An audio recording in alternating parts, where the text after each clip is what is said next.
Perdidos na Estante, o seu podcast de adaptações literárias do site Leitor Cabuloso.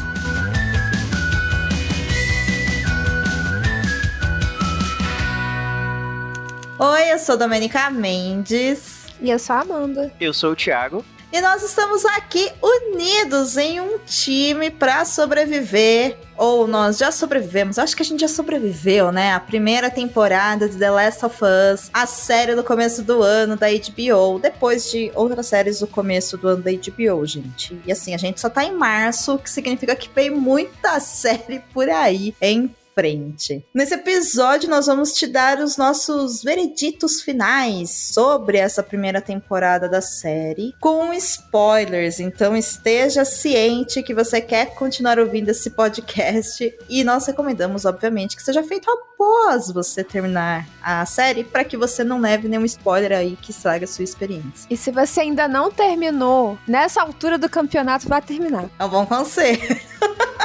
E também lembrando a você que se você quiser conhecer os nossos palpites sobre a primeira parte da temporada, que é do episódio 1 até o episódio 5, você pode voltar algumas casinhas e ouvir o nosso episódio número 231. E eu também vou te pedir que, caso você nos ouça pelo Spotify, por favor, nos dê uma nota de 5 estrelas no aplicativo, porque isso ajuda a gente pra caramba a chegar para novas pessoas, novos ouvintes que querem ter um podcast bacana aí de adaptação literária pra ouvir. E agora também ouvindo pelo Spotify, você pode deixar um recadinho pra gente lá no recurso Caixinhas de Perguntas. É só você abrir pelo seu celular, clicar nesse episódio e deixar um recadinho lá pra gente, que a gente vai ficar muito feliz e a gente vai comentar nos próximos episódios. Inclusive, Domênica, chegou aqui um recadinho de um dos nossos ouvintes que ele tá perguntando assim: queria saber da Domênica se ela tem inspiração por séries com o final Us, The Last of Us, This Is Us.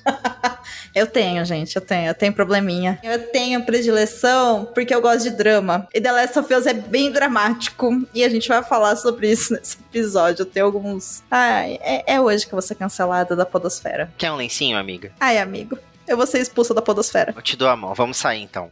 Vamos sair e vamos direto pro momento do beijo. Tiago, você quer deixar um beijo pra alguém nesse episódio? Na verdade, eu quero sim. Eu quero mandar um beijo pro nosso amigo Hamilton Cabuna. Vocês nem sabem a coisa fofa que ele fez por mim essa semana. Ele me mandou uma mensagem perguntando se eu tinha recebido alguma coisa, algum pacote misterioso aqui em casa. Eu falei que não, porque geralmente eu recebo as encomendas na casa da minha tia, né? Porque ela fica em casa. Aí quando eu passei na casa dela essa semana, ele tinha mandado uma carta pra mim, da época que ele ainda estava na Europa. Ele mandou uma encomenda, assim, com várias ilustrações feitas à mão de lugares bonitos da Itália, e ele colocou assim: estive na Itália e lembrei de você. Um beijo do seu amigo Hamilton Cabuna. Eu achei muito fofo. Lindo! Que Então esse beijinho vai pro Hamilton Cabuna. Justíssimo! E você, Amandinha, pra quem que você deixa beijo hoje? Vou deixar um beijo pro seu marido hoje, que ele gravou comigo semana passada e foi tão bom. Esse episódio tá espetacular, né? Quem não ouviu deveria voltar uma casinha a ouvir. Também acho. A coisa que eu mais amo nesse podcast é que a gente pode beijar à vontade. É uma beijação danada. A gente beija o marido da amiga, a amiga beija de volta. É maravilhoso. É isso, os beijos são liberados. Inclusive a polêmica da semana do Twitter, que não é bem exatamente da semana que tá saindo o episódio, é da semana que a gente tá gravando, é se mandar beijo pro marido da amiga no podcast é traição, né?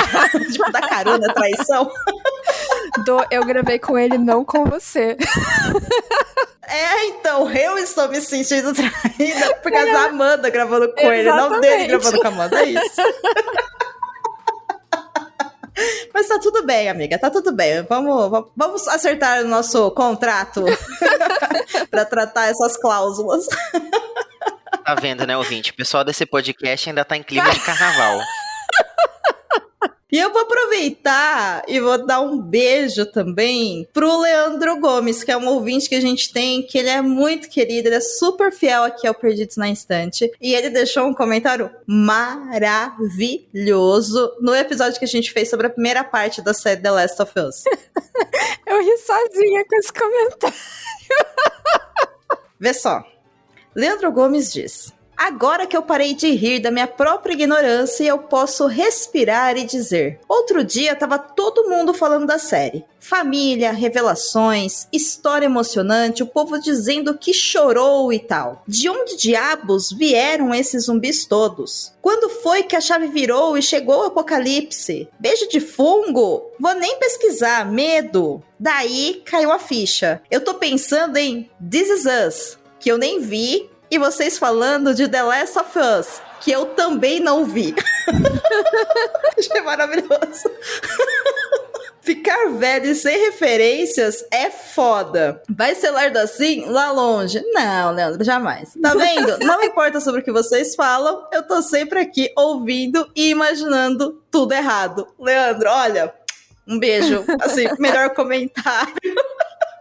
Achei incrível. E só tenho que te dizer que se... Assim, a série aqui, a gente tá falando sobre The Last of Us, o episódio é sobre isso, mas se você tiver que escolher entre uma série ou outra, você vai assistir This Is Us, tá? This Is Us é outro patamar. Então, eu acho que a gente já beijou bastante, a gente já pode prosseguir para o nosso episódio.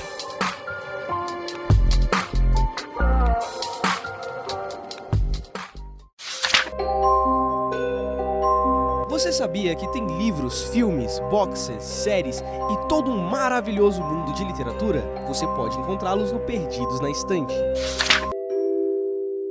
Amanda e Thiago, eu tenho um desafio pra vocês dois nesse episódio. E é um desafio surpresa dessa vez, de verdade. Essa pergunta, ela foi feita pelo... Eu acho que se pronuncia... Trey Wesley. Se tiver errado, me desculpe, não se ofenda, que é o editor lá do IMDb, e ele fez essa pergunta pros astros da série em um vídeo que tá muito legal e que tá disponível lá no site do IMDb. Acessando lá The Last of Us, vocês podem ver as respostas que os atores, atrizes, produtores e os executivos responderam, tá? E essa pergunta é uma pergunta que eu quero fazer pra vocês porque eu fiquei curiosa, e a pergunta é: se você pudesse escolher qualquer pessoa no mundo, quem estaria ao seu lado, no seu time, pra sobreviver ao apocalipse? Uma só? Não, quantas pessoas você quiser. Qualquer pessoa do mundo, pode ser personagem fictício também. Ah, pode ser personagem fictício?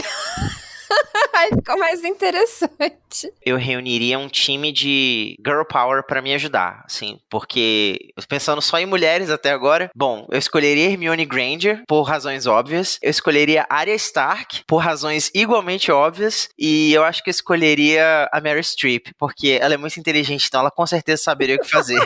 Ah, eu achei que você escolhia Meryl Streep porque ela ia poder aparecer, se fantasiar de zumbi e passar ilesa entre eles. Eu achei que ia ser essa. Também poderia. E se alguém televisionasse, a gente ia acabar ganhando o Oscar, com certeza. E aí, Amanda? Eu escolheria as meninas superpoderosas para me salvar desta missão. Boa, boa. E você, Domênica? Eu escolheria o Baço. Tô sendo muito prática nesse momento, gente, porque o Baço... Ele é a única pessoa que eu conheço e que eu confio o suficiente que consegue me colocar em atitudes práticas e situações que claramente eu não consigo me virar sozinha. Porque eu vou morrer. Eu vou conseguir pelo menos tirar ele de lá, entendeu? Porque ele vai falar, a gente tem que fazer isso, isso e isso. E aí eu vou conseguir fazer, entendeu? Ele é muito prático também, né? Então ele consegue entender uma situação e pensar em soluções rápidas e práticas para organização e para execução. Eu sou mais a parte artística, criativa, porra louca da família, então dá um time bacana aí pra gente tentar sobreviver. Bom, agora que a gente já sabe as respostas de todas as pessoas deste podcast, eu acho que a gente pode finalmente falar o quanto que a Amanda estava errada no final do episódio 231. Eu assisti e falei, nossa, mas queria ter gravado um dia depois. Eu queria assim, ó, mandar uma mensagem, tá vendo? Você tá errada. Ô, louco! Erradíssima, porque você falou naquele episódio que a série ia acabar com o Joel encontrando o Tommy. Lembra? Droga. Por que você tinha que lembrar disso? Eu lembro. Quando eu assisti esse episódio, eu falei, droga! E o Thiago concordou com você. Ah, é verdade, porque faltam tão poucos episódios que eu acho que vai acabar exatamente assim. Eu falo, meu Deus do céu, o que o Thiago tá falando, concordando com a Amanda? Não faz sentido nenhum isso. A série não pode acabar assim. Acho que aqui já abre margem pra gente comentar sobre como o ritmo da série acelerou bastante. Eu sou a única que não jogou até o... Quer dizer, não joguei nada. E eu tive que perguntar, assim, muito como quem não quer nada pra algumas pessoas que eu conheço que jogaram. Esse aí é o final do jogo? Tipo, não me conta mais nada, só sim ou não. Aí falaram, sim, é o final do jogo. Aí eu fiquei, nossa, mas parecia que faltava tanto quando a gente gravou a última vez, por isso que eu arrisquei, né? Que seria o Tommy, o final. Mas aí vamos fazer uma grande observação aí na sua fala, que eu acho que isso é uma coisa importante. A gente não vai dar spoiler aqui do jogo, tá? Mas sim, a última cena e o último acontecimento da série é exatamente igual ao último acontecimento do jogo. Inclusive a última cena, o último diálogo dos dois é igualzinho do jogo. Só que o que acontece? O The Last of Us é um jogo de ação. Então, até você sair dos cenários e chegar no final, você passa por muita coisa que não tá na série. Por exemplo, eles enfrentam hordas, eles enfrentam meios de transporte aventureiros. Então foram feitas algumas adaptações pra televisão que fizeram mais sentido, porque a série em si, ela não tem episódios de ação. Acho que a única cena de ação que a gente realmente teve que beira ali o jogo, e aí o Thiago opina também se ele sentiu isso, é o episódio do Henry e do Sam, que tem lá o Bacurau levantando, explodindo Bacurau? um monte de coisa. Bacurau. O Baiacu levantando, explodindo tudo. Gente, eu acho horrível esse nome pra esse bicho. Assim, de verdade, eu acho ridículo. Pois é, eu não consigo aceitar que chama Baiacu. E a cena do hospital também, né? Não sei se é um hospital, sei lá o que é aquilo. Não sei se é assim no jogo, mas também é uma cena de ação. É assim, mas eu quero fazer um comentário sobre isso quando a gente vai falando do último episódio mesmo. Sobre isso. Então, segura esse gancho aí. É diferente, E aí, o que eu percebi, né, quando eu terminei o jogo, eu falei, bom, agora já sei, a gente tem 4 episódios, os grandes acontecimentos é esse, esse e esse, vai ser assim que vai ser dividido. Só que na série, eles ainda puxaram a DLC do jogo para um episódio. Então, na minha opinião, até aqui já dando o meu veredito final sobre a temporada como um todo, precisava pelo menos de 1h30 no último episódio. É tanta camada no episódio 9 que tá ali, que é pra você realmente sair da série se perguntando se o que foi feito era o melhor a ser feito ou não. A discussão é essa. E é uma série que, tanto no jogo quanto na série, que assim,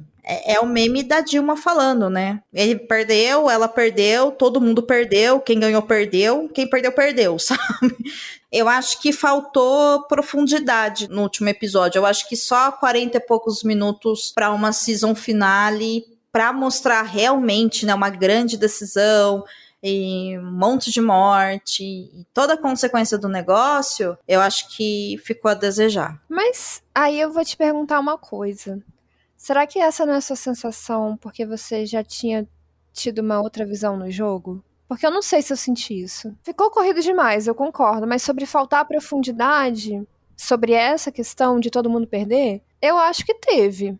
Porque eu entendi isso. Se você saiu da série entendendo que nem o Joel, nem a Ellie ficaram bem... E nem a humanidade? E nem a humanidade? Porque ela é uma série de apocalipse zumbi onde não existe esperança no final, né? Esse jogo, ele é triste, gente, sabe? Ele é muito triste. E assim, e o 2 é pior ainda. O 2 tem uma carga dramática muito mais intensa, né? Porque acho que a gente pode dizer isso aqui sem prejudicar a experiência do ouvinte, que ainda não jogou ou não sabe o que vem pela frente, mas a gente tem muito mais protagonismo da Ellie na segunda parte do jogo. Ela cresce eventualmente, né? Então a gente acaba vendo muito desse amadurecimento dela com base nessa escolha que o Joel fez. Porque ele tomou uma escolha que muda completamente o rumo das coisas ali no final da temporada, né? Mas você já jogou o 2, Tu? Tô jogando. Os principais acontecimentos eu acabei vendo sem querer. Só que assim, o 2 pra mim... Muita gente falou assim, nossa, porque o 2 é muito melhor que o 1. E eu, assim, eu não tô jogando ele porque eu tô em dias difíceis e eu sei que eu vou ficar na merda quando eu jogar, sabe? Porque...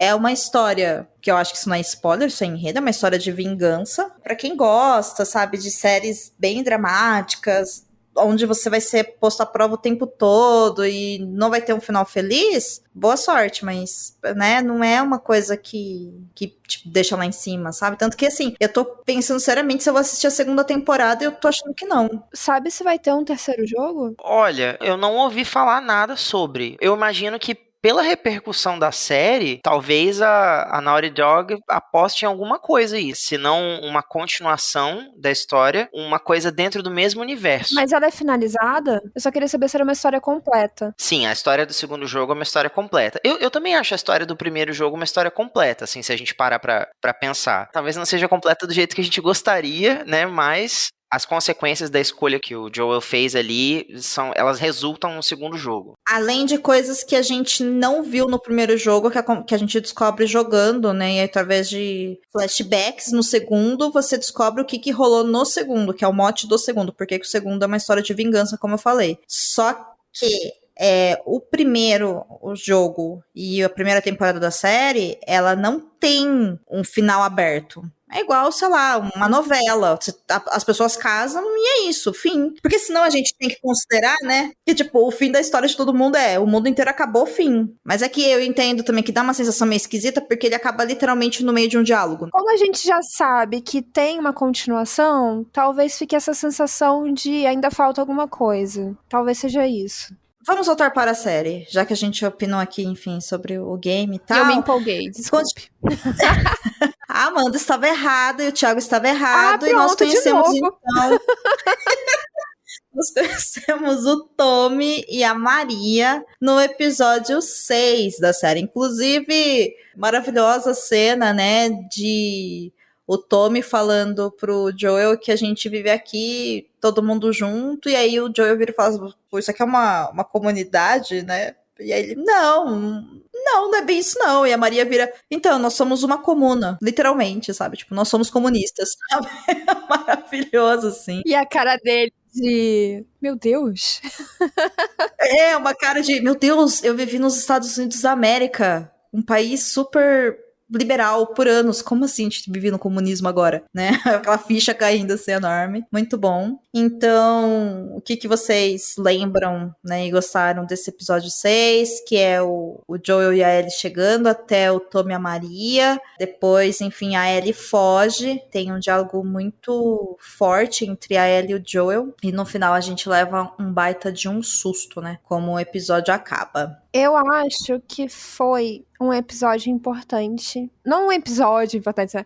Acontecimentos importantes pro Joel acordar de que ele não estava levando uma carga humana, e sim uma menina com os próprios medos, as próprias vontades e as próprias necessidades. Porque até então, por mais que ele estivesse desenvolvendo algum afeto pela Ellie, ele ainda estava tratando a menina como se ela fosse uma missão apenas. E eu acho que foi muito importante ele entender que ela é uma pessoa. Quando ele fala simplesmente, o Tommy vai levar você amanhã de manhã, tá? Esteja preparada. Você não é mais problema meu. Isso tudo porque ele quer se proteger das emoções que ele tá revivendo, né? Ele não quer reabrir a ferida. Mas ele não tá levando em consideração o que isso significou pra ela, que foi passada de mão em mão esse tempo todo, sabe? Você não é problema meu, vai com fulano. Não, agora você não é mais problema meu, vai com o Joel. Ela é só uma menina, sabe? Eu acho que até então ele tava desconsiderando muito isso. E foi bom ele ter acordado. A conversa dele com o Tommy foi muito importante pra ele acordar. E eu acho que é muito importante a conversa que ele tem com a Ellie, porque a Ellie enfrenta ele. Sim, mas eu digo com o Tommy porque é o Tommy que dá a primeira remexida ali na ferida, sabe? Você tá negando o que aconteceu. E você, Thiago, o que você achou? Eu gostei bastante desse episódio 6. Ele deu muito mais profundidade, muito mais camadas para os dois protagonistas da série, mas principalmente o Joel. A gente já começa ali com ele e a Ellie, né, interrogando um casal de velhinhos que moram no meio do nada. Essa cena muito engraçada. A química entre o Pedro Pascal. Vai lá, meninas. Pedro Pascal. Pedro Pascal. A química entre o Pedro Pascal e a Bella Ramsey aqui nesse episódio ficou ainda melhor. Sabe, eles estão muito mais próximos, muito mais sintonizados. Eu não sei em que momento isso foi filmado, mas já dá pra ver que eles estão muito mais confiantes, sabe? Eles estão muito mais parceiros de cena ali. E como eu tinha comentado, eu acho que a série tem trazido mais profundidade para que a gente compreenda essas camadas, né, dos personagens. Eu não sei se vocês vão lembrar disso, porque foi uma coisa que não ficou muito clara. Eu tive uma impressão, depois eu fui ler na internet e descobri que era outra coisa. Mas a princípio eu achei que o Joel tava tendo um infarto. Eu achei que ele tava tendo algum problema do coração e eu falei, caraca, eu acho que eles vão fazer alguma mudança em relação a isso nessa temporada ainda, assim, eles vão, sei lá, trazer algum desfecho pra ele que talvez seja diferente do jogo. Mas na verdade ele tava tendo um ataque de pânico. Pra mim ficou bem claro que era um ataque de pânico. Eu achei que era alguma coisa relacionada ao coração. Pra mim eu olhei e falei, eu sei o que é isso aí, porque... Então, eu imaginei mesmo que fosse uma crise de ansiedade muito foda, mas... Até porque eles ficaram sabendo, né, que a outra margem do rio não é segura pra ninguém e é justamente pra onde eles estão indo. Né? Pô, o cara tá vivendo só pra sobreviver, é claro que ele deve ter, tipo, 1000 paranoias e ansiedade. E eles acabaram de sair de um momento que foi enfrentar tudo aquilo lá, né? A morte do Sam. Então, quando a gente olha tudo isso, é uma reação natural. Outro detalhe muito legal que acabou ficando diferente do jogo é que o Joel e a Ellie, eles encontram o Tommy numa espécie de represa. Aquela separação dos vagalumes, eles estão ocupando uma represa abandonada. E na série já apareceu mais o vilarejo de Jackson, que é uma coisa que está presente no segundo jogo. Então, Jackson é tipo como se fosse uma evolução do que eles eram quando eles ocupavam essa represa, que eles já vivem ali em comunidade, tem aquelas atividades de tipo um cinema coletivo ali, público para os moradores e ter a repartição igualitária, né, de comidas, bens e tudo mais, e uns cuidando dos outros. Isso é uma coisa mais do segundo jogo. E eu achei legal eles terem trazido agora na primeira temporada, porque me fez imaginar, né, que talvez eles já estejam introduzindo isso, porque o intuito realmente é dar sequência à história, sabe? Principalmente pela repercussão, pelo sucesso que a série fez em termos de audiência, né, de espectadores, de um episódio para outro, assim, só foi crescendo mesmo. Pela informação que você trouxe no episódio que a gente gravou da primeira parte, a série já foi renovada para uma segunda temporada. Já, inclusive com mais episódios. Tanto foi, e agora eu me lembrei que realmente foi porque eu vi uma reportagem onde os roteiristas falaram: vai ser a segunda parte de The Last of Us, mas não vai ser do jeito que vocês estão imaginando, tá? Vai ser do jeito que a gente quiser fazer. Aí eu, mas você tá bravo? E aí eles explicaram, né? Não, é que a gente tomou também liberdade nessa primeira temporada de desenvolver personagens que no jogo não estão tão bem desenvolvidos, né? Como o episódio do Bill e Frank, que no jogo não existe, mas na série eles colocaram. Tem um próximo episódio aqui, que é o 7 que a gente vai comentar, que não tá também no jogo, tá na DLC, então você pode terminar o jogo, nem se ligar que tem a DLC e nem saber daquela história. E eles colocaram na série. Me deu muita sensação que é isso que eles vão fazer também na segunda temporada. E eu surtei, assim, quando eu comecei a jogar o segundo jogo, que eu vi que o cenário era igualzinho, sabe? Eu falei, gente, eles recriaram e ficou muito bonito. E aí eles, enfim, o Joel tem um momento ali com a Ellie, que eu acho que é esse momento dele ver a humanidade dela, que é o momento que ela coloca ele no lugar dele, né? Falando, você, né, todo mundo que eu amo e que eu me importo me abandona ou morre. Você vai fazer a mesma coisa. E aí ele toma a decisão de continuar com ela. E essa cena, o enquadramento da cena, a fala entre o Joel é igualzinho no jogo, sabe? É idêntico. Então é muito legal você ver o live action de uma computação gráfica que você, enfim, assistiu no jogo. E aí, no final, eles chegam na universidade, não é mesmo? Que era o lugar para onde eles estavam indo, com o cavalinho lá, o Pocotó, que o Tommy e a Maria entregam pra ele. Inclusive, na primeira temporada, a Maria não é muito desenvolvida, mas eu acho que deu pra sacar, já que ela é a líder, né, daquela comunidade. E eles chegam na universidade, e na universidade a gente já tem um baita de um susto, pois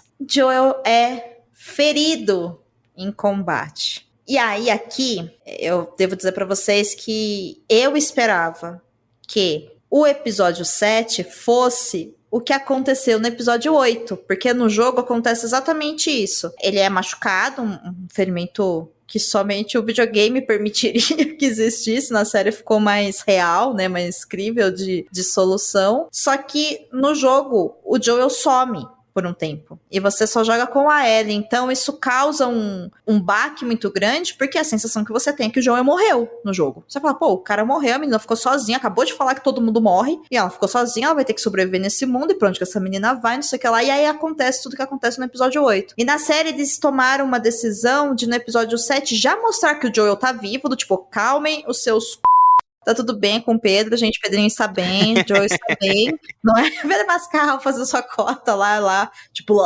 jogado no chão, e a gente volta, né, numa memória da Ellie pro passado de como que ela cresceu, de onde que ela veio, e como que ela descobriu que ela é imune à infecção. E aí o que eu quero perguntar pra vocês é, vocês já tinham sacado até esse episódio, né, antes de mostrar que a Ellie cresceu dentro de uma unidade da Fedra? Já. Eu acho que eles falam sobre isso nos primeiros episódios. Que eles ensinaram algumas coisas pra ela e tal, sobre os infectados, e que ela lia muitos livros, e que ela sabia algumas coisas sobre como o mundo funcionava e tal. Isso, eu não sei se foi no episódio que eles veem um avião caído, aí ela pergunta como é que essas coisas voavam. Aí ele fala assim, você não estudou isso na escola?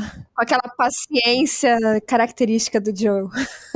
Verdade, verdade. Porque no jogo, eu vi muita gente falando assim, nossa, gente, eu não tinha sacado que ela era da Fedra, porque no jogo não fala, né? Fala, não, eu estudei, mas é tipo, eu estudei. Tem escolas em todos os lugares, né? Daí você descobre que a menina veio de uma unidade do governo super autoritária, fascista, né? É um outro rolê. Mas enfim, o que vocês acharam desse passado da Ellie? Inclusive, meninas, eu queria aproveitar para tirar uma dúvida de vocês, que foi uma coisa que a gente comentou no episódio anterior, dos 4 episódios, e a gente acabou não chegando num consenso, mas eu descobri isso depois. Na série, aquela ideia de que a infecção dos poros se espalha pelo ar, ela foi totalmente eliminada. Eles não trouxeram essa realidade pra série. No universo da série, os esporos não se espalham pelo ar, é só através de mordida mesmo. Inclusive, Ti, depois que a gente gravou esse comentário, né, eu fiquei pensando, falei, é lógico, né, que eles não iam colocar pra série. Você acha que ele vai colocar uma máscara na cara do Pedro Pascal e da Bella Ramsey? E também porque se você chega num ponto onde você percebe que o ar tá repleto de esporos e você precisa colocar uma máscara, já era, cara. Você já tá infectado. Se você percebe que tem esporos no ar, eu sinto muito,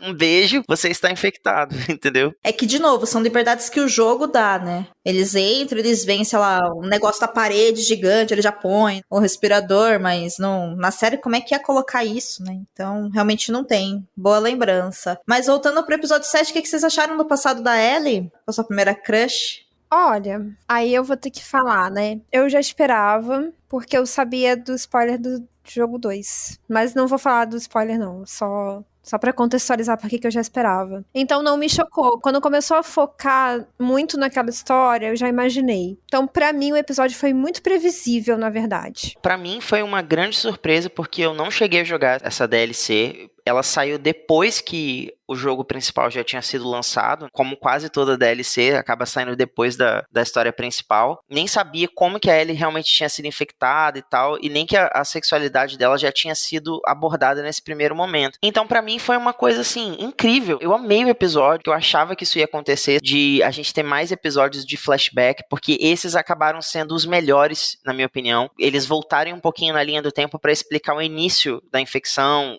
a propagação do fungo, que isso é uma coisa que o jogo não faz. No jogo, você descobre como as coisas foram acontecendo através de materiais aleatórios que você vai encontrando, um jornal velho, uma fita, uma revista, alguma coisa assim, anotações, aí você, enquanto está jogando, vai reunindo as peças do quebra-cabeça com esse material extra e você entende o que aconteceu. Na série, obviamente, não dá para fazer isso. Então, eu achei muito legal eles terem usado a história da DLC para explicar mais sobre como esse universo se consolidou, principalmente essa questão da Fedra ter se instaurado como um novo regime de governo, de as crianças dessa geração já serem educadas no sentido de elas ocuparem funções importantes dentro dessa nova hierarquia social. Tanto que a Ellie tá lá na sala do diretor e ele fala pra ela, você quer ser o quê? Você quer ser uma garota encrenqueira pro resto da sua vida? Ou você quer andar dentro da linha, alcançar uma posição de destaque dentro da comunidade? Aí vai acabar que você vai ser a mandante de várias dessas meninas que fazem bullying, como tá acontecendo com você hoje. E aí a Riley não. A Riley, ela é designada o quê? Como vigia dos esgotos, né? Então você vê que é uma coisa que desde a adolescência deles tá ali sendo instaurada, tá sendo seguida, né, determinada para que eles tenham um futuro, uma participação dentro da comunidade. Eu achei a genialidade de trazer essas respostas dentro de um episódio como esse incrível, assim, gostei bastante. Boa análise, Tia, gostei.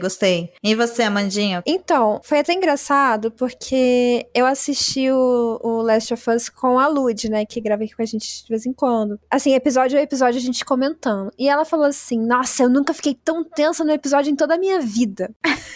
E eu fiquei esperando algo assim muito uau, né? Vou ficar aqui, não vou nem almoçar enquanto tô vendo isso, porque senão eu vou ficar tensa. Mas eu não achei. Eu não achei isso. Acho que eu fiquei nessa expectativa e eu não achei isso tudo no sentido de suspense. Eu gostei muito das explicações, como o Thiago tava falando. Eu acho que isso deu mais contexto, muito mais contexto pra esse mundo. Porque até então nós temos uma visão muito unilateral ali do Joel e muito da parte prática da sobrevivência. Mas falta um pouco dessa visão de como era o dia a dia de uma pessoa normal. Né, eu acho que foi legal para mostrar que tem uma escola, os jovens são educados dessa forma para sobreviver, como o Thiago falou, para serem postos em uma hierarquia social depois. Essa parte eu achei realmente legal. E quando começou a desenvolver ali o diálogo focado na Riley e na Ellie, eu já entendi que, por causa desse spoiler que eu já sabia, e eu sei desse spoiler porque eu lembro que na época foi a maior falação de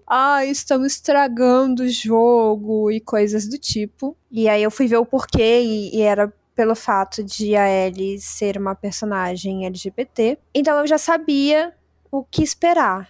Eu já estava imaginando que ela estava apaixonada pela amiga e coisas do tipo.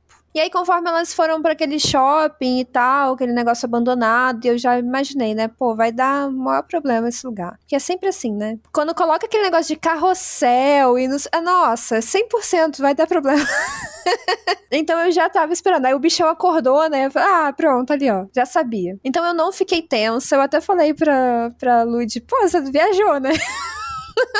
Não fiquei tensa hora nenhuma, eu já imaginava. Só fiquei esperando quando que vai ser o ataque. Na série, a Ellie fala pro Joel e pra Tess que ela foi mordida quando ela foi num shopping vazio, abandonado, não fala? Eu não lembro se ela fala exatamente um shopping abandonado. Ela fala pra Tess. A Tess tá viva ainda quando essa cena acontece. Inclusive, elogia a Ellie, se eu não me engano. Ela diz algo sobre, nossa, mas você entrou sozinha dentro de um shopping, mesmo sabendo que ali tava repleto de infectados e tal. Só que no contexto que ela conta isso, pra quem não sabia nada sobre a DLC, ficou parecendo muito que ela tava, sei lá, tipo, explorando. Naquele momento eu imaginei isso. É verdade. Porque eu acho que a grande surpresa é justamente a gente descobrir que o momento que ela descobre que ela é imune também é logo após ela descobrir, né, e ter a sua primeira experiência ali, pelo menos ao que dá a entender, né, com outra garota. E aí eu acho que o grande lance que dá uma pesada no drama. Com certeza, com certeza. Eu digo que não me surpreendeu pelo suspense, porque eu já sabia que tudo aquilo ia acontecer, sabe? Eu já sabia que elas iam ser atacadas, que aquilo ali era a maior ideia de adolescente, né? Adolescente fazendo coisa de adolescente. Vamos para um shopping abandonado no meio de um apocalipse zumbi. Sim, e ao mesmo tempo,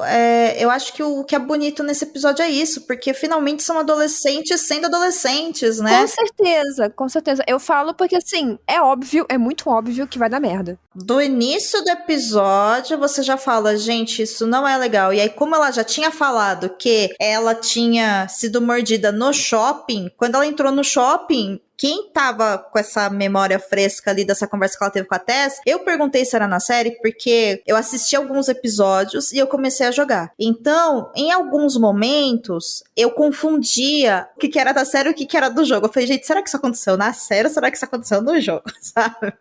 É igual, por exemplo, o episódio do Bill do Frank. Eu lembro que imediatamente, né, posterior, ela tá lá comendo lá com o Henry Sam, e aí ele fala, mas da onde você tirou essa comida? Ela fala, foi o nosso amigo Bill que deixou pra gente. Aí o Bill não deixou nada pra vocês, né? Ela, porque ele morreu, e ele não morreu nada, você acabou de deixar ele de carona lá, menina louca.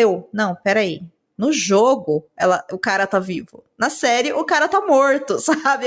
Aí eu olhei e falei, gente, eu tô confundindo todos os rolês do que é a série e o jogo, então, enfim. Mas acontece isso mesmo quando a gente faz esse simultâneo, assim. Embaralha tudo. Eu achei realmente que o drama é intensificado ali, o contexto é aprofundado, a personagem é aprofundada. Eu só achei um episódio muito morno, assim, sabe, parece que não tá acontecendo nada. Ele é um respiro, né? É um episódio bem lento, mas eu gostei pelo drama, assim, por entender o que tá acontecendo na cabecinha dela, porque aí você começa a humanizar a personagem. Ela é aquela menina que é meio casca grossa, meio bruta, tem umas respostas bem do tipo, eu já sei matar uma pessoa.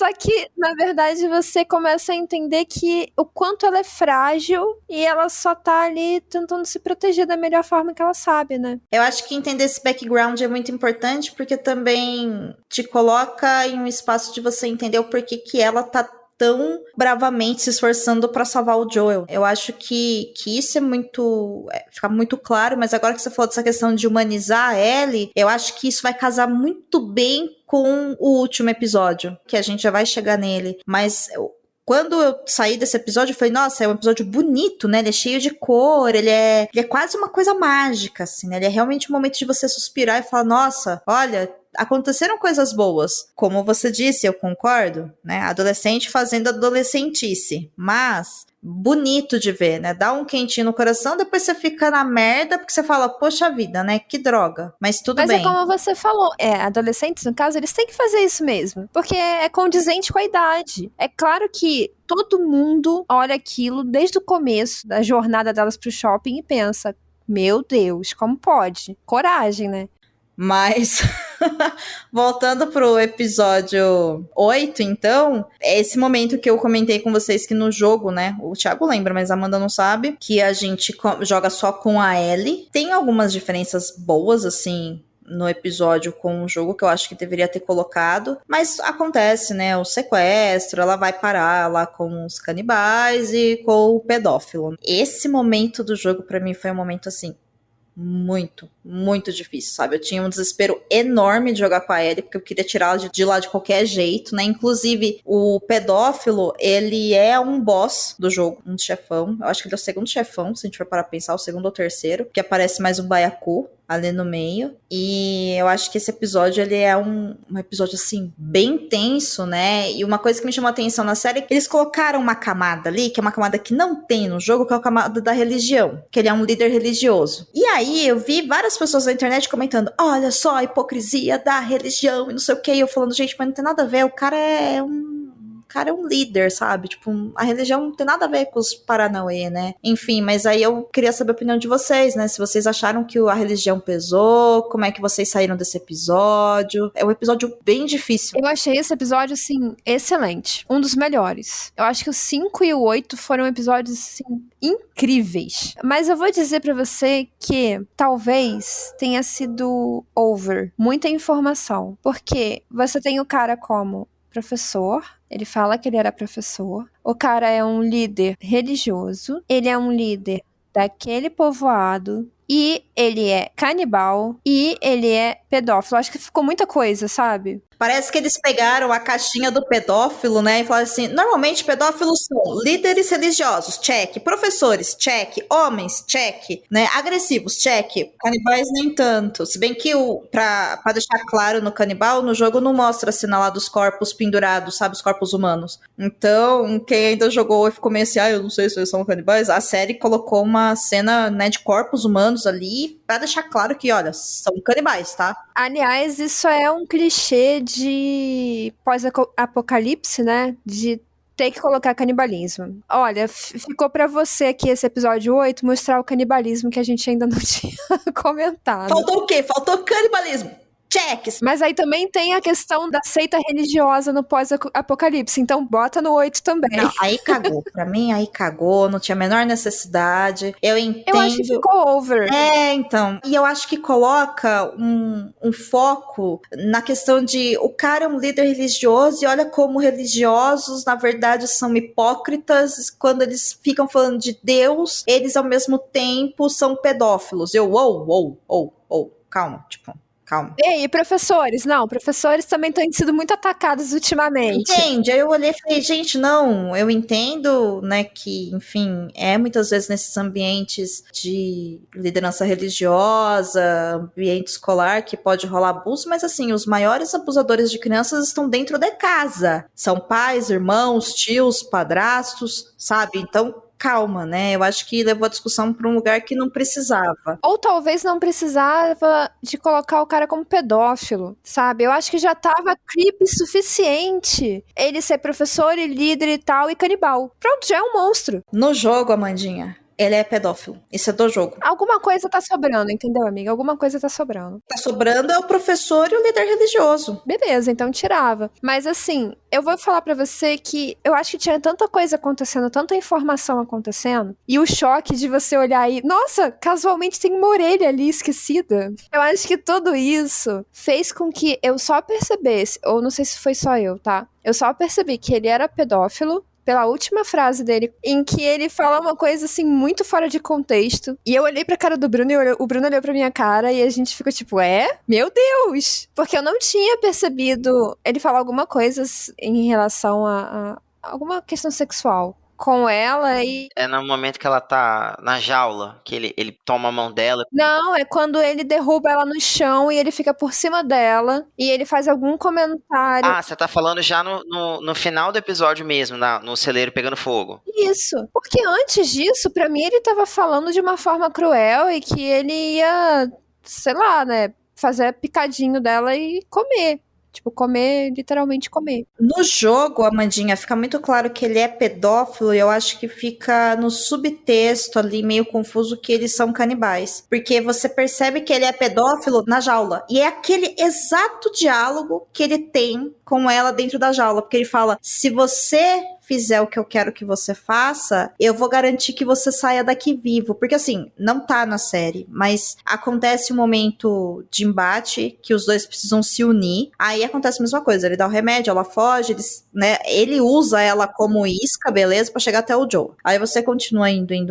Chega um momento que ela quase vai morrer e ele salva ela. E aí corta a cena e ela tá na jaula. Ah, mas isso não tem na série. Não, na série não tem. No jogo tem isso. E aí você fala, pô, o cara salvou ela? Aí você fica pensando, o cara salvou ela porque ela se aliou a ele, porque ajudou ele a sobreviver antes. Não, o cara salvou ela porque ele é um pedófilo e ele quer abusar dela. E aí você só vai perceber isso no diálogo da jaula. E a tua cabeça explode. Por quê? Porque imediatamente você é colocado pra uma fuga dele te caçando e cai no restaurante. Na série, você achou que isso fica evidente que ele é pedófilo? Sim. Pra mim, sim, porque é a mesma conversa na jaula. Eu acho que ali, ele por cima dela é a prova, de novo, é o corpo lá pendurado, sabe? É porque, na minha opinião, ali da jaula, ele tava falando realmente sobre uma refeição, entendeu? Sobre a parte canibal. Eu entendi na hora o canibalismo, mas eu não entendi a pedofilia. Eu senti muito claro isso quando ele começou a colocar ela como igual a ele, sabe? Tipo assim, não, se você estiver do meu lado, pensa no quanto eu e você poderíamos fazer juntos. E aí é quando ele toma a mão dela, o carinho que ele faz na mão dela não é um carinho de, vamos colocar assim, não é um carinho fraternal, não é nada disso,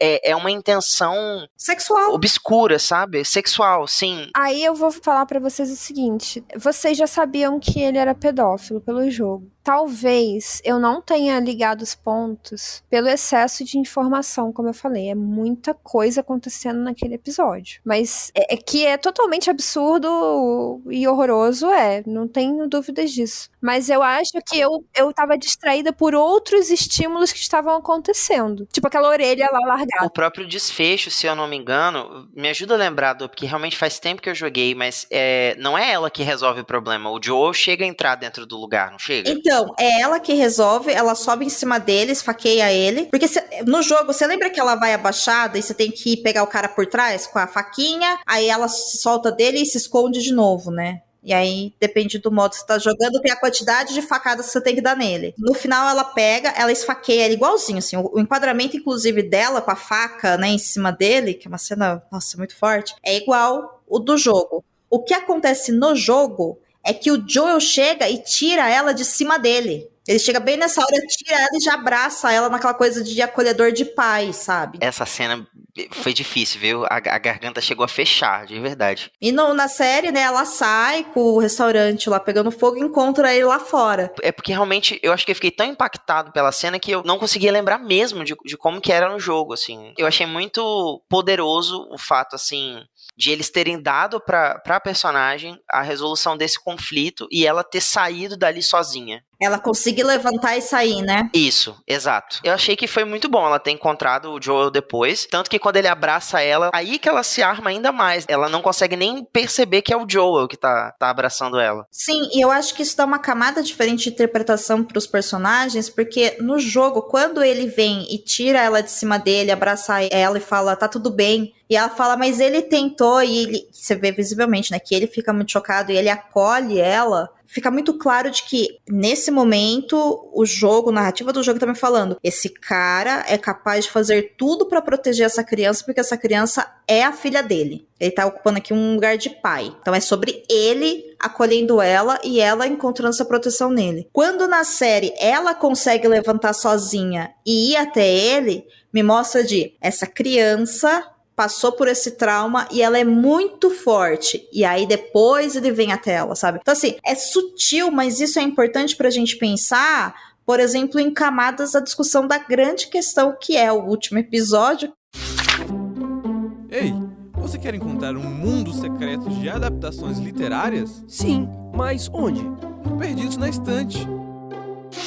Gente, vamos falar do último episódio, porque assim, chegamos no hospital, descobrimos que menina Ellie precisa ser morta para eles tentarem fazer a vacina. E aí o Joel fala não, a Marlene fala sim, e aí o Joel mata 1 trilhão de pessoas, né, inclusive o médico, para salvar a Ellie. E aí existe a conversa ali entre a Marlene e o Joel, onde a Marlene vira pro Joel e fala, ele fala, né, você não pode decidir por ela, matar ela. E aí a Marlene vira para ele e fala, e você também não pode escolher o que ela queria fazer. Ou seja, peraí, vamos dar uma decisão de ser morta ou não para uma criança de 14 anos, que legalmente a gente sabe que não tem poder de decisão. E aí, para mim, eu acho que quando eu olho o todo nesses pequenos detalhes, eu acho que a grande discussão que cabe a essa escolha ou não escolha, esse direito ou não direito de escolher, essa obrigação ou não obrigação, essa responsabilização pela escolha ou não, que cabe a Ellie, eu acho que é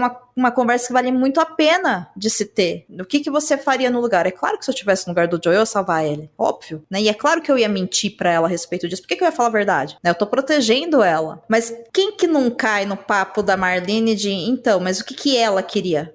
Então, não importa o que ela queria. Ela não tem idade suficiente pra conscientizar nada. Tem um outro detalhe. Não é só a idade. Ela não sabia, ela não tinha todos os fatos para ter uma decisão. Porque ela fala, ela não sabe de nada, ela não vai sentir dor. Ela nem deu condições materiais pra ele ter alguma condição de escolha. Porque, na verdade, o grande lance do negócio é que a Marlene faz com a Ellie a mesma coisa que o Joel faz. Os dois mentem pra ela, só que um tá falando, eu vou salvar a humanidade, vou matar essa criança que eu conheço há 11 anos, e é isso. E o outro tá falando, eu vou proteger essa criança, porque essa criança é minha filha, eu me importo com ela e foda-se a humanidade. Me arrume outra pessoa que tem esse negócio. Não é possível que seja só ela. Desculpa, eu não consigo culpar o Joel por isso, Não, cara. eu também não consigo culpar. O Joel tá muito certo.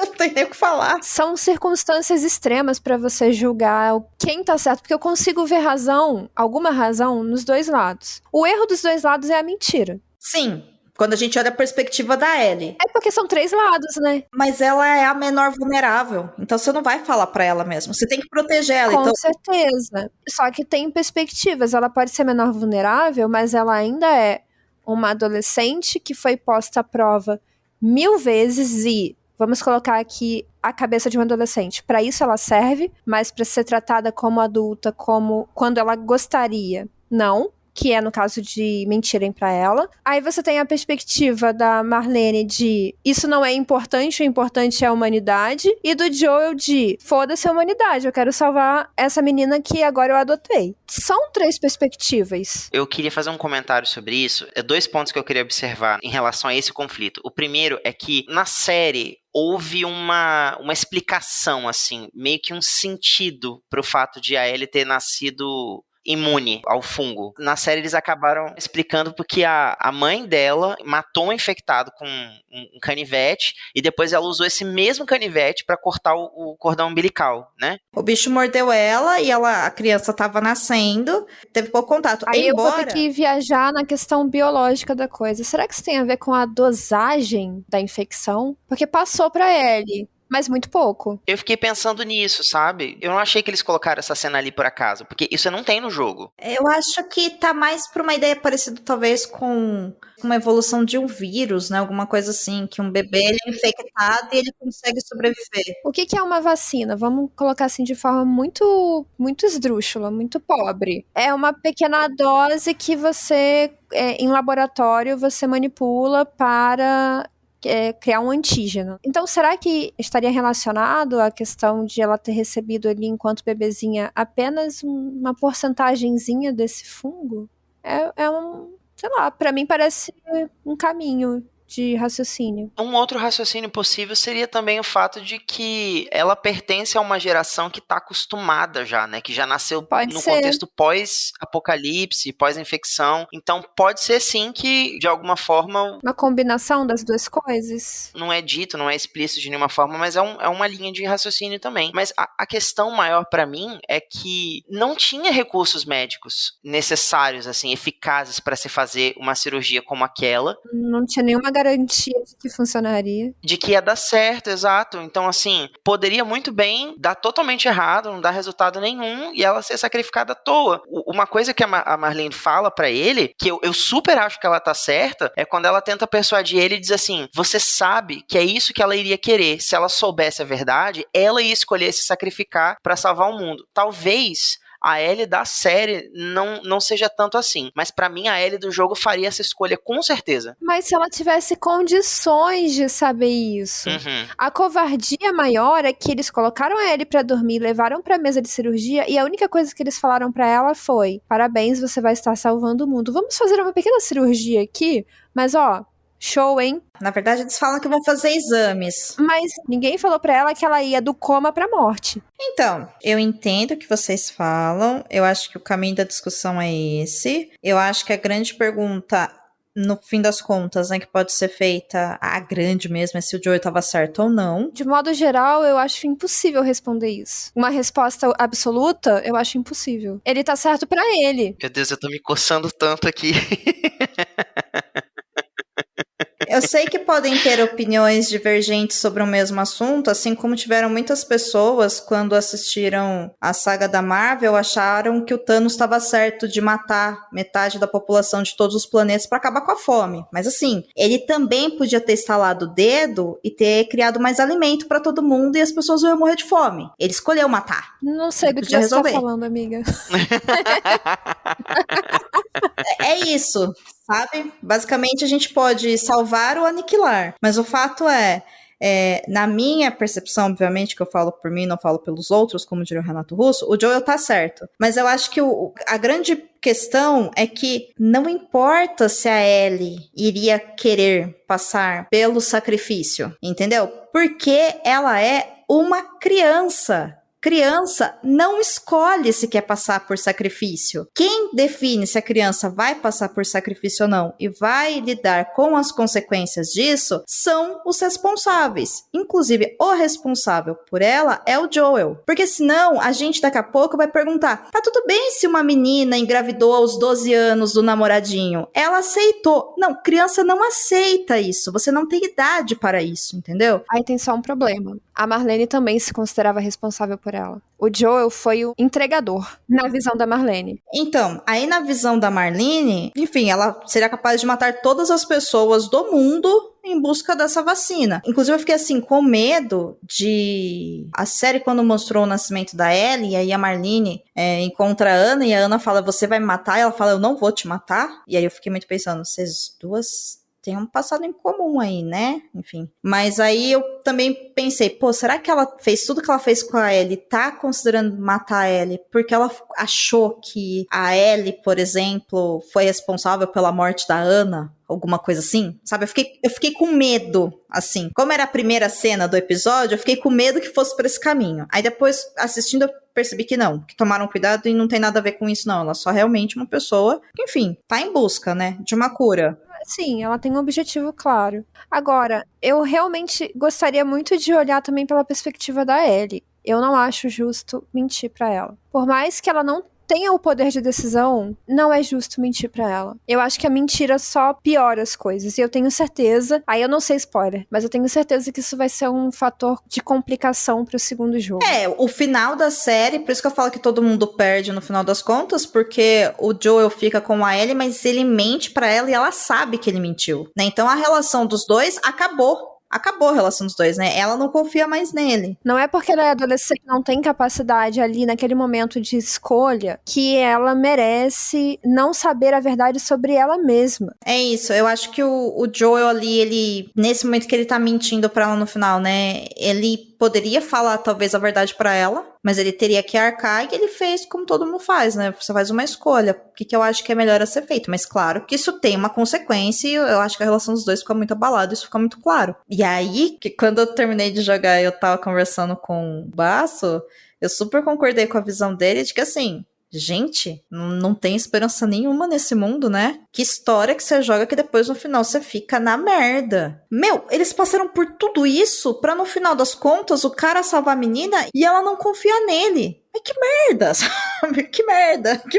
absoluta, sabe? Por isso que eu falei assim no começo do episódio que eu acho que é uma série que fala sobre um mundo pós-apocalíptico, mas é uma história que não tem esperança no final. Ela é muito dramática, ela é uma história muito triste, sabe? É uma história... Pô, você fica mal quando você começa a pensar nisso. E uma coisa que eu não gostei no último episódio, eu queria saber a opinião de vocês, é que essa parte do jogo, ela é bem difícil, ela é muito complicada, porque assim, o Joel realmente sai lá com as suas armas, matando todo mundo até chegar a Ellie e salvar ela. E depois ele mata a Marlene. Só que na série, aquele uso de slow motion, com aquela paleta meio cinza e aquela musiquinha clássica, eu olhei e falei, tá faltando sangue, tá faltando realmente mostrar que o Joel está matando 50 pessoas pra salvar a Ellie. Sabe, são pessoas. Tem que mostrar, assim como no episódio 8, o cara lá não precisaria ser um líder religioso, mas existe ali uma coisa entre os dois grupos, que é o grupo lá dos canibais falando pro Joel e pra Ellie que vocês são o nosso bicho-papão, sabe? Vocês estão matando a gente. Quando, na verdade, o Joe e a Ellie estão falando, vocês estão querendo matar a gente. Porque nesse mundo é isso, entendeu? Mas tem os dois lados. E a gente não pode esquecer que o quê?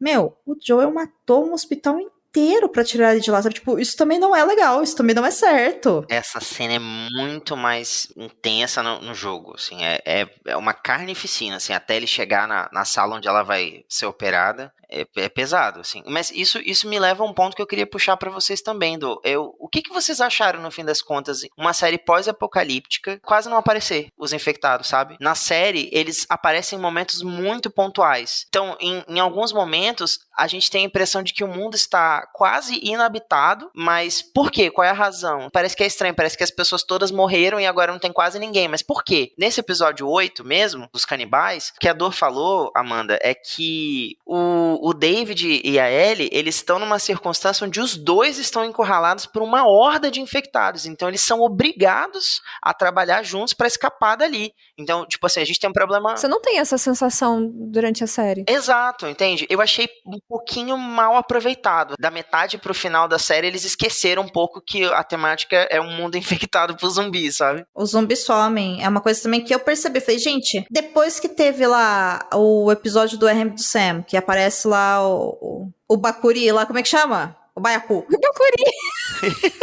Nossa, só melhora, só melhora. Nossa, gente.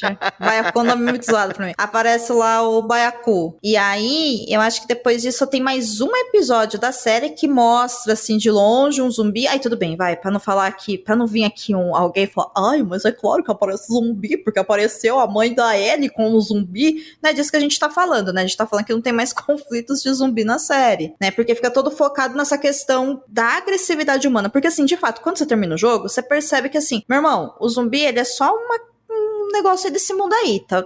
Poderia ser o livro de Eli, entendeu? Onde você não tem zumbi e você tem um monte de gente matando todo mundo porque o recurso tá escasso. Poderia ser Mad Max, onde você não tem zumbi, mas você não tem combustível e tá todo mundo matando todo mundo que quer gasolina. Eu acho que faz falta porque tem menos ação. Eu acho que eles exploram muito essa questão de que é realmente sobre as relações entre pessoas e essa violência, mas eu acho que aonde tinha que mostrar realmente a violência, que era, por exemplo, no momento onde o Joel mata 30 pessoas no hospital, 50 pessoas no hospital. Não mostra, coloca uma musiquinha que é pra você ficar emocionado e ficar lá, vai Joel, vai Joel. Sem depois te colocar na consciência que o Joel matou 30 pessoas, sabe? Inclusive, eu vou dizer que isso é um pouco incomum pro padrão HBO, porque essa série tem pouquíssima violência explícita. Sim. Se você parar pra pensar, tudo bem que você torce fervorosamente pra ela continuar dando facada no pedófilo até ela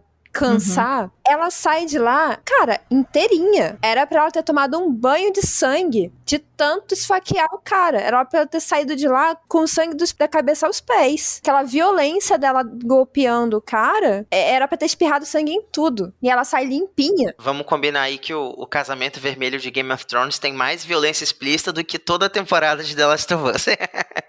Pois é, assim, a HBO pegou muito leve na violência. E aí você tem cenas como essa que eu falei do esfaqueamento, que é uma cena brutal e ela sai tranquilinha, só um pouquinho suada, um pouquinho tremendo, mas tá tudo bem, sem sangue. E o Joel também fazendo aquela chacina no laboratório, no hospital, seja lá onde for. E também não mostra a questão do sangue e, enfim, da violência que é você assassinar várias pessoas dessa forma. O que me incomodou, né, nem não sei tão sanguinolento assim. Pra mim isso tá ok, porque, né... Não, mas isso seria verossímil, né, Sim, amiga? e também assim, mas eu falo que não me incomodou muito, porque a série como um todo, ela é muito clean. Os caras estão lá sem tomar banho há 1 ano e meio, sabe? E a roupa tá perfeita. Eles enfrentam um monte de bicho e a roupa não rasga. O cabelo não desalinha. Você não entende, é que eles podem voltar pro checkpoint lá da casa do Bill, tomar um banho e trocar de Lógico, eu roupa. não tinha pensado nisso. Nossa, Domênica Mendes, como você é desatenta. Verdade. Então, assim,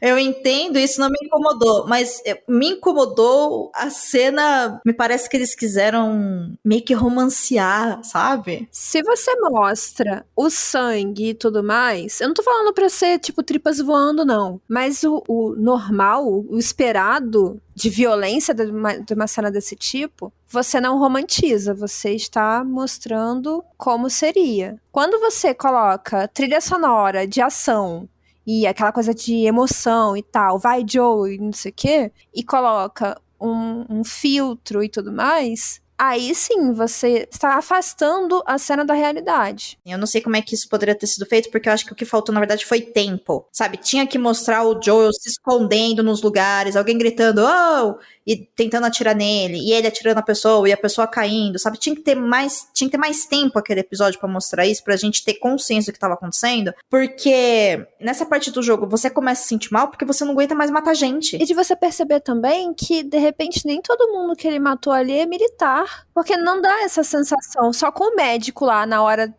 H, né, que ele chega na sala e para aí, solte ela, não sei o quê, e aí ele dá um tiro no médico. Ali sim, tudo bem, é um civil. Mas o resto, você só pensa, é um monte de dummy que ele tá atirando porque os caras estão com a arma apontada pra ele. Eu não sei se o médico era um civil, mas eu entendi o seu ponto. Só que assim, ao mesmo tempo, me incomoda, e me veio aqui a cabeça agora, o porquê que me incomoda, me parece que ele é um herói de guerra, sabe? Também, com certeza. E assim, eu odeio essa ideia de criar heróis de guerra na guerra, sabe? Tipo, você tá matando pessoas, não tem nada de heróico nisso, sabe? Tipo, não tem como ter algo bom. A cena dele no episódio 8, quando ele tá interrogando os caras pra saber onde fica o vilarejo pra onde levaram a Eren, é totalmente sobre isso, como é que ele chega a ser cruel, impetuoso, sabe? Parece que não custa pra ele mais passar por aquilo. Ele já passou tantas vezes que ele não consegue ver outro ser humano na frente dele mais, sabe? Ele só vê... tá no automático, isso, né? Ele tá no automático. Eu fiquei com essa sensação. Eu acho que essa cena aí que você muito bem lembrou, Thiago, ela mostra realmente essa crueldade do eu tô disposto a qualquer coisa.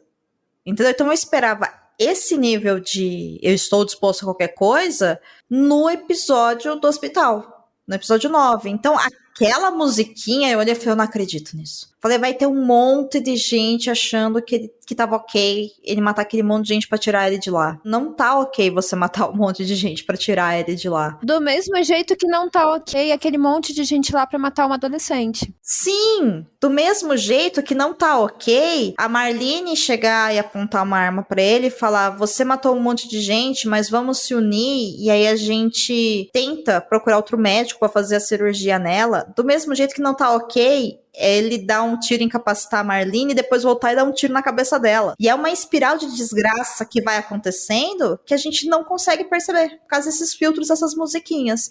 O que mais não está ok para você, Thiago? Fiquei curiosa. O fato de que eu acordo todos os dias e eu não sou casado com o Henry Cavill. Ai, amigo, mas eu também queria.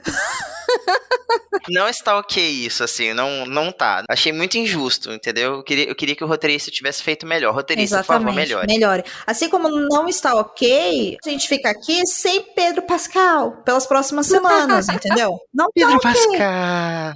Mas esse episódio trouxe uma coisa muito bonita, na minha opinião, assim, o episódio 9, que ficou um pouquinho diferente do jogo. Pra Amanda que não jogou, né, e pro ouvinte também que não sabe, quando eles chegam nessa cidade onde fica o hospital, tem a cena da girafinha, né, que é muito fofinha. Nossa, melhor cena. Lindíssima essa cena, eu amei muito. A Assim. girafa tá acreditada na série, tipo, Giraffe by herself, ou Giraffe being Giraffe.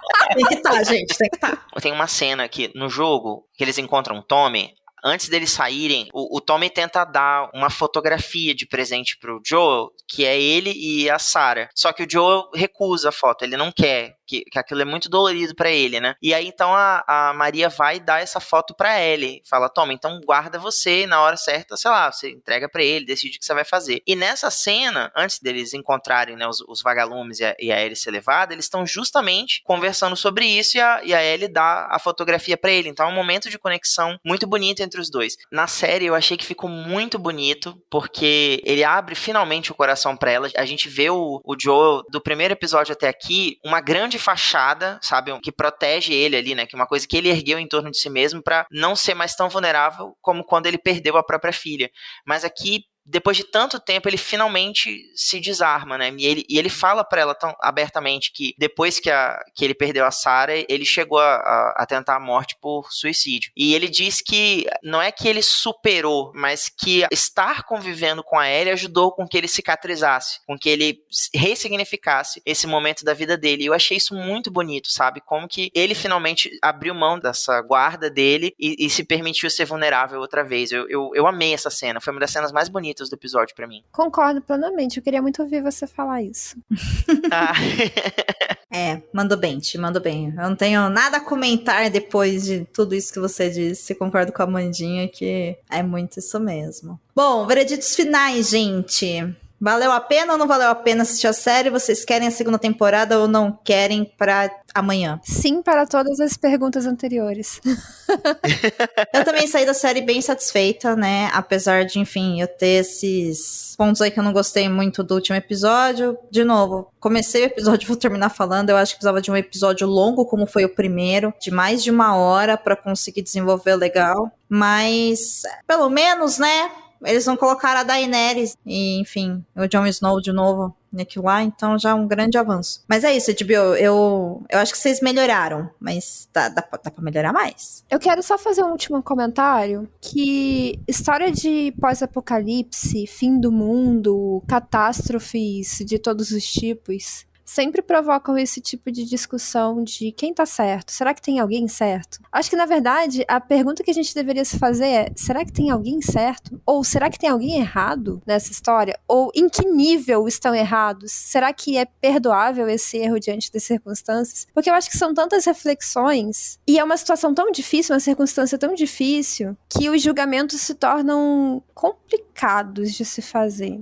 Não sei, só queria deixar essa reflexão aí no ar pro nosso ouvinte, para vocês também. Eu queria fazer um último comentário também. Acho que é a primeira vez, né, Dô? Você pode corrigir aí se eu estiver errado, mas acho que é a primeira vez que a gente fala de uma adaptação que veio de um videogame aqui no Perdidos na Estante, né? Sim, primeira vez. Eu achei muito legal a gente ter uma outra fonte de material pra analisar, né? E você ter se dado essa experiência de ter jogado o jogo, de ver em tempo real, né, como que foi a transferência de uma mídia pra outra. Sou do time de pessoas que acredita que a adaptação tem que ser fiel ao próprio nome, a adaptação. Então, não quer dizer que no formato original, seja ele um livro, um jogo, sei lá, qualquer coisa que seja, né, o material original, funcionou de um jeito, isso quer dizer que na adaptação vai funcionar igual. A gente sabe muito bem que, via de regra, quase nunca é assim. Eu amei o complemento que a série trouxe pra história, né, de The Last of Us. Eu acho que ela continua aqui tão emocionante quanto ela é no jogo, por razões diferentes, causando impactos diferentes, emocionando até públicos diferentes. Eu acho muito legal como ela também acabou sendo uma oportunidade de difusão científica. Muita gente aproveitou esse momento para conversar sobre ciência mesmo, voltar os olhos para essa questão da natureza, do comportamento humano. Eu acho que a série,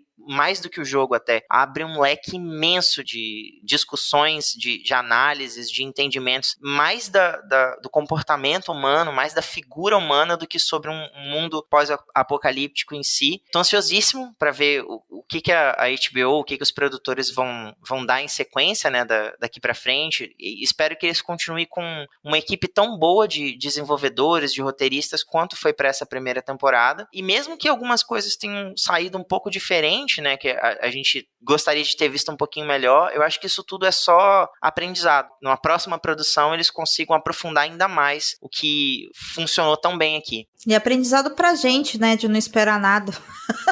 Porque assim, a gente não se decepciona. É o que eu falei, eu acho que é uma série boa, eu pretendo revisitá-la eventualmente, eu acho que é uma produção muito legal, fico feliz que tenha sido renovada para a segunda temporada. Um show de atuação da Bella Ramsey, do Pedro Pascal e de outras... Pedro Pascal e de outras pessoas, né, tão importantes quanto da Anna Torv, que fez a tese, a gente comentou bastante sobre ela no primeiro episódio. Deixou saudade. A Meryl Dandry, que é a Marlene, gente, ela é espetacular, né? Então... eu acho que, deu bom. A própria Sarah, eu não vou lembrar agora o nome da atriz, de jeito nenhum. Mas também foi incrível, assim, foi muito curtinha a participação, mas foi incrível. E ela tinha uma missão tão difícil, né, que era, em apenas um episódio, ela tinha que nos convencer a nos apegarmos à personagem e sentir a perda dela. E convenceu. Então é isso, senhoras e senhores. Valeu a temporada, valeu esses 2 episódios, espero que vocês tenham gostado. Eu gostei muito de gravar sobre esses 2 episódios. Tenho certeza que ficou muito divertido. E a gente volta semana que vem, não é, senhorita Amanda Barreiro? Na verdade, voltamos nós duas com Daisy Jones. Então é isso. Então voltamos com Daisy Jones and the Six pra gente comentar sobre a primeira temporada da série. Que eu acho que, na verdade, não é a primeira temporada, porque é uma minissérie, então acho que é a temporada toda, né? Então a gente espera vocês. É isso aí, então. Arrasou. Então até semana que vem, Amandinha. Até, Dô. Beijo, Dô. Beijo, Thiago. Beijo, Amandinha. Beijo. Contribua para novos episódios do Perdidos na Estante em catarse.me/leitor_cabuloso ou no PicPay. Se você é das redes sociais, nos encontre em twitter.com/perdidosestante e instagram.com/perdidosnaestantepod. O Perdidos na Estante não acontece sozinho. Tem muita gente que trabalha do lado de cá para que esse podcast chegue até você. Então, fique sabendo agora quem somos nós. A apresentação desse episódio foi feita por Domênica Mendes, Amanda Barreiro e Thiago Augusto. A pauta é de Domênica Mendes. A produção é de Domênica Mendes. A edição é de Leonardo Tremesquim. E nós também temos as pessoas que nos apoiam todos os meses para que esse episódio vá ao ar. Então, esse episódio também é um oferecimento de Airechu, Aline Bergamo, Alan Felipe Fenelon, Amaury Silva, Caio Amaro, Camila Vieira, Carol Vidal, Carolina Soares Mendes, Clécius Alexandre Duran, Daiane Silva Souza, Guilherme de Biasi, Igor Baggio, Janaína Fontes Vieira, Lucas Domingos, Lubento, Luiz Henrique Soares, Marina Jardim, Marina Kondratovic, Moacir de Souza Filho, Nilda, Priscila Rúbia, Ricardo Brunoro e Rodrigo Leite.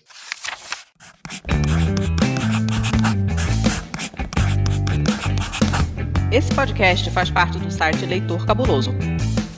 Conheça nossos conteúdos em www.leitorcabuloso.com.br.